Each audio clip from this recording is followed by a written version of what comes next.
Naam, mtazamaji, licha ya kukwambia mara kwa mara ya kwamba Tundu Lissu analindwa na Mwenyezi Mungu na atashinda kesi hii inayomkabili, sasa kuna jambo ambalo limeibuka mchana wa leo kuhusu Zitto Kabwe na ukimya wake dhidi ya mateso anayopitia Tundu Lissu mahakamani na gerezani, ilhali Zitto Kabwe alikuwa mkaribu na rafiki mkubwa wa Tundu Lissu. Leo ukweli umefichuka kumhusu na Zitto Kabwe ametetemeshwa kwa kutumiwa ujumbe huo mkali kutoka mahakamani kwa Tundu Lissu. Kabla tusonge mbele, leo nataka unambie unanitazama ukiwa maeneo gani, ama unasikiliza taarifa zetu ukiwa maeneo gani. Kama upo nchini Tanzania, basi nijuze uko eneo gani Tanzania. Vile like video hii kisha usubscribe. Mtazamaji, sasa hivi hali ya kisiasa nchini Tanzania imechukua sura kubwa, huku mvutano mpya ukiibuka kuhusiana na kuendelea kuwekwa kizuizini au gerezani kwa kiongozi wa upinzani Tundu Antipas Lissu. Kwa miezi kadhaa kesi yake Tundu Lissu imesalia kwa kitovu cha kitaifa na kimataifa, huku wafuasi wakisisitiza kwamba anavumilia mateso makali ya muda mrefu chini ya kile wanachoeleza kama mchakato wa kisheria unaoshtakiwa kisiasa. Sasa utata mpya umeibuka ukielekeza umakini kwenye ukimya wa mmoja wa washirika wake wa karibu Zitto Kabwe na kuibua maswali magumu kuhusu uaminifu, mkakati wa kisiasa na hali ya umoja wa upinzani nchini. Suala hilo lilishika kasi baada ya aliyekuwa mbunge wa jimbo hilo Selemani Bungara almaarufu Bwege kueleza hadharani kusikitishwa kwake na kile alichoeleza kuwa ni ukimya unaosumbua. Matamshi yake Bwege yalienea haraka kwenye mitandao ya kijamii na kuibua mijadala miongoni mwa wananchi na waangalizi wa kisiasa. Vilevile, ujumbe wake Bungara ulikuwa na uzito wa kihisia, ukionyesha historia ya kina kati ya Tundu Lissu na Zitto Kabwe na kuhoji kwa nini uhusiano huo sasa hauonekani wakati wa moja ya vipindi vigumu vya maisha ya Tundu Lissu na mateso yanayomkabili mahakamani na gerezani. Wafuatiliaji wa mambo wanakumbuka kwamba uhusiano kati ya Tundu Lissu na Zitto Kabwe uliwahi kuonekana kama ishara ya msimamo thabiti wa kiitikadi ndani ya vuguvugu la upinzani la Tanzania. Wakati wa kufanya kazi pamoja bungeni na mabishano ya kisheria, viongozi hao wawili mara nyingi walisimama bega kwa bega wakitetea uwajibikaji na uwazi. Ushirikiano wao kati ya mwaka 2010 hadi mwaka 2015 ulikuwa muhimu sana, kwani wote wawili walicheza majukumu muhimu katika kuunda mazungumzo ya upinzani na kutoa changamoto kwa chama tawala. Historia hiyo inafanya ukimya wa sasa kuwa wa kushangaza zaidi.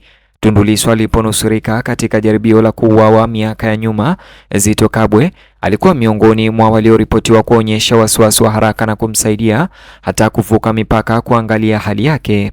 Maonyesho hayo ya mshikamano wa siku za nyuma sasa yametofautishwa kwa kiasi kikubwa na hali ya sasa, ambapo Tundu Lissu bado yuko rumande na Kabwe hajatoa hoja yoyote ya wazi ya kumuunga mkono au hata kuonekana mahakamani. Maneno ya Bungara yalionyesha tofauti hii kwa sauti ya kihisia ya kina na kupendekeza kwamba ukosefu wa hatua hauwezi kupuuzwa tu. Alisema Tundu Lissu kwa sasa amekaa kizuizini kwa mamia ya siku akikabiliwa na mashtaka mazito, lakini hakujawa na ziara ya hadhara, taarifa au kuonyesha mshikamano kutoka kwa Zitto Kabwe. Kutokuwepo huku kumechochea uvumi, huku wengi wakihoji ikiwa hesabu za kisiasa zimepita uaminifu wa kibinafsi. Huku mjadala ukizidi, baadhi ya wachambuzi wanahoji kuwa ukimya wa Zitto Kabwe unaweza kuwa wa kimkakati badala ya kuwa wa kibinafsi.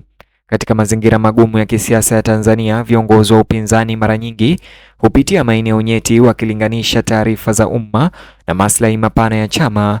Zitto Kabwe ambaye sasa anaongoza njia yake mwenyewe ya kisiasa anaweza kuwa anapima athari za kujihusisha kwa karibu sana na kesi ambayo imekuwa na mgawanyiko mkubwa wa kisiasa.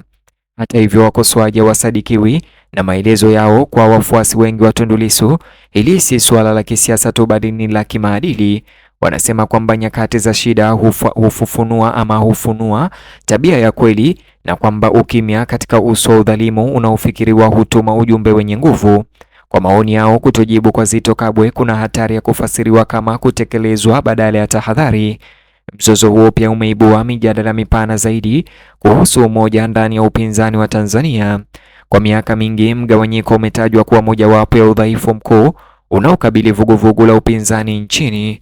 Utengano unaoonekana kati ya viongozi ambao hapo awali walifanya kazi kwa karibu sasa unaonekana kama ushahidi zaidi wa changamoto hizi za ndani, uwezekano wa kudhoofisha ushawishi wao wa pamoja.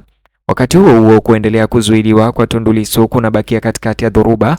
Wafuasi wake wanashikilia kuwa kesi dhidi yake haina haki na imerefushwa isivyo lazima, huku mamlaka za serikali zikisisitiza kuwa taratibu za kisheria zinafuatwa.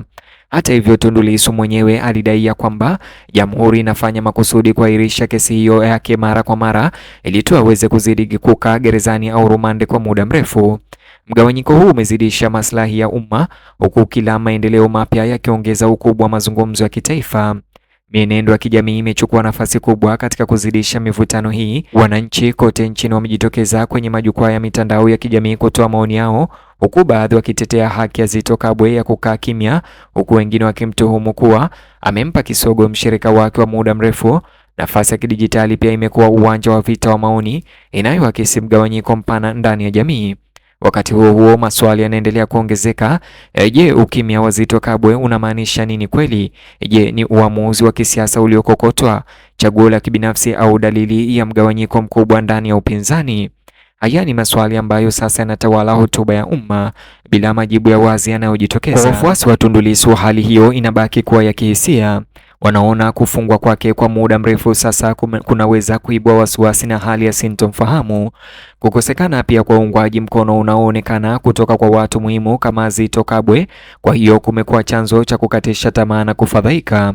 Kwa Zitto Kabwe, shinikizo linaongezeka wakati mjadala ukiendelea, hasa Bwege alipoweza kufichua hili. Ukimya wake sasa hivi hauonekani tena kama wa kawaida. Iwapo atachagua kujibu au kudumisha msimamo wake wa ukimya, matokeo ya kisiasa na ya umma ya uamuzi huo yanaweza kuchagiza mitazamo kwa muda mrefu. Hatimaye hali hii inayojitokeza ni kuhusu zaidi ya takwimu mbili na pia inaakisi mapambano mapana ndani ya mazingira ya kisiasa ya Tanzania, ambapo miungano, kanuni na mikakati mara nyingi hugongana chini ya uangalizi mkali wa umma. Wakati taifa hili letu la Tanzania likitazama kwa makini, hadithi hii ya Tundu Lissu na Zitto Kabwe ya usaliti inaendelea kubadilika na kuacha nyuma maswali mengi yasiyo na majibu na kutaka kueleweka.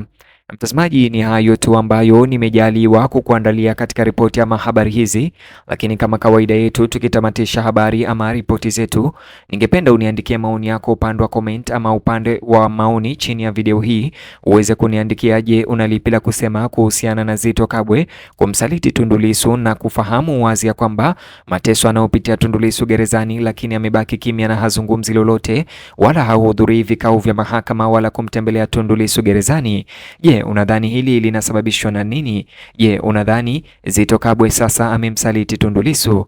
Nijuze maoni yako, alafu vile na kukumbusha tena kulike video hii na usubscribe, kisha bonyeza alama kengele. Ukifanya hivyo itakuwa kama malipo yako kwetu, vile itakuwa umenisaidia kwa sana.